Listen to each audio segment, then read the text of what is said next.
Madam, আপনি আমাকে ডেকেছিলেন?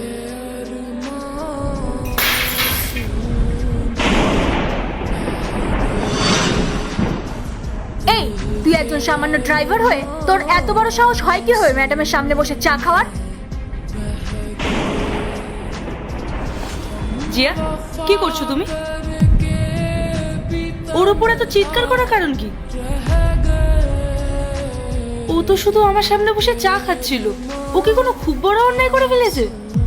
ম্যাডাম, আপনি বুঝতে পারছেন না আপনি কি বলছেন? এই সামান্য একজন ড্রাইভার আপনার সামনে বসে চা খাচ্ছে আর আপনি সেটাকে এগ্রি করছেন?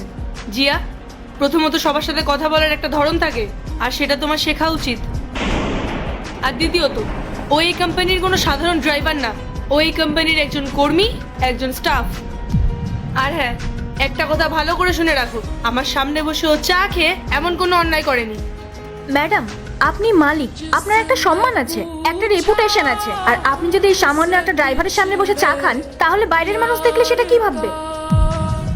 আর এই ছোটখাটো মানুষদের বেশি প্রশ্রয় দিলে না এরা মাথায় চড়ে বসে।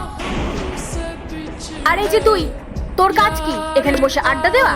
যা নিচে গাড়ির কাছে গিয়ে দাঁড়া, যা বলছে এখান থেকে। দাঁড়াও জিয়া, অনেক হয়েছে। তুমি কার সাথে কথা বলছো সেটা কি তোমার মনে নেই? আর একটা কথা ভালো করে জেনে রাখো, আমার কোম্পানিতে কাজ করা প্রত্যেকটা মানুষ আমার পরিবারের সদস্য। সে অফিসের ভেতরের হোক বা বাইরের, আমার কাছে সবাই সমান। আজকে দেখবো কে শয়তানকে হারিয়ে মাকে জিতিয়ে দেয়। মাকে ভালোবাসলে ভিডিওতে লাইক করে চ্যানেলটি সাবস্ক্রাইব করে দিও, আর শয়তানকে ভালোবাসলে কিছুই করা লাগবে না। ম্যাডাম প্লিজ, আমি আপনার ম্যানেজার হিসেবে বলছি, আপনি কেন বুঝতে পারছেন না? ম্যাডাম, আপনি আমার কথাটা একবার শুনুন, এদের না এত মাথায় ওঠানোটা ঠিক নয়। আর আমি আজ থেকে দায়িত্ব নিচ্ছি যে আপনার কেবিনে আপনার পারমিশন ছাড়া একজনকেও আমি ঢুকতে দেব না। ব্যাস, অনেক হয়েছে জিয়া। তোমার এই নিচু মানসিকতার কথা আমি আর একটাও শুনতে চাই না।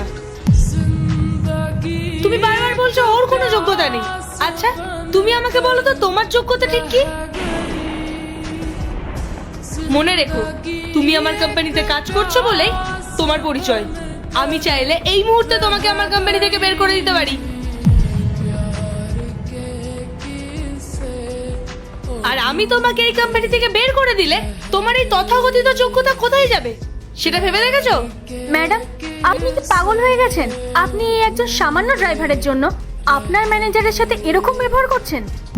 আমি অন্ধ নই জিয়া, আমি অনেক দিন ধরেই লক্ষ্য করছি যে তোমার এই বাজে ব্যবহারের কারণে আমার কোম্পানির অনেক